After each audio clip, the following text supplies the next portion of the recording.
Ce tournoi de présélection qui avait lieu le week-end dernier à Saint-Quentin était l'occasion de voir les meilleurs boxeurs français qui s'étaient véritablement préparés à cette échéance, comme par exemple Estelle Mosley, Sofiane Oumia, Mathieu Bauderlic ou encore Makan Traoré. C'était pas le mieux possible parce qu'en fait il y avait toute cette atmosphère compétition que j'ai perdu l'habitude déjà. Ça faisait déjà longtemps que j'étais pas montée sur le ring, mais en plus de ça, cette atmosphère compétition amateur, elle est très différente du milieu professionnel. Voilà, quand je rentre dans les vestiaires, il y a d'autres boxeurs, il n'y a pas beaucoup de place, faut gérer tout ça. Et puis il y a une attente aussi qui est faite autour de ce tournoi où les gens sont plus...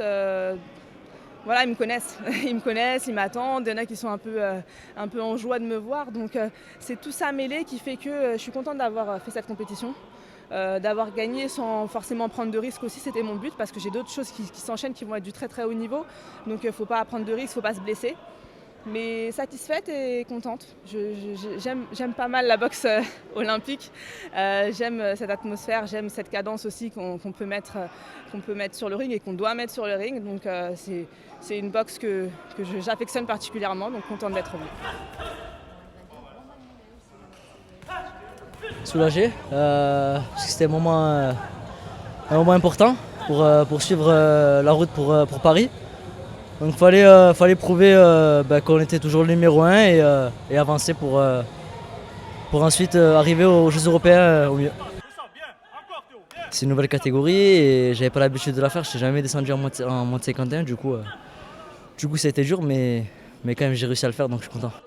Perdre du poids ça demande beaucoup d'énergie, du coup c'est vrai que le poids ça y joue, mais vu que là j'ai l'habitude, maintenant depuis les championnats de France, je suis plus à l'aise on va dire. Mais la seule chose que j'ai à bosser c'est le poids. Réussir à combattre en 51, du coup je pense que c'est vraiment le seul point que je vais devoir travailler jusqu'aux Jeux Européens. Très content, je sais que je suis un boxeur qui frappe assez fort. Néanmoins, on ne cherche pas le chaos, c'est pas ce qu'on cherche, là c'est arrivé, c'est très bien, j'étais prêt à faire 3 rounds, à reporter le combat à la décision, ça s'est abrégé, voilà, je suis très content. Il fallait s'adapter vite entre le pro et l'amateur pour revenir vite et essayer d'aller vite justement, il n'y avait pas le temps. Et voilà, après, dans l'ensemble ça va, je prends des coups de bête, mais avec le temps, j'espère en tout cas que ça va s'arranger. Chez les pros, j'ai fait beaucoup de 61, 63.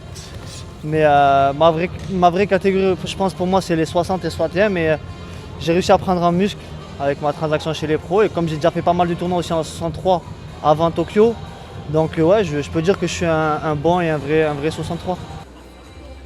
Des combats serrés à chaque fois et c'est ce qui s'est passé aujourd'hui. Donc logique la décision partagée. Au total, 13 tickets ont été décrochés pour les Jeux Européens de Cracovie et si certains d'entre eux récoltent des médailles lors des Jeux de Paris 2024, Saint-Quentin pourra se vanter d'en avoir été le point de départ.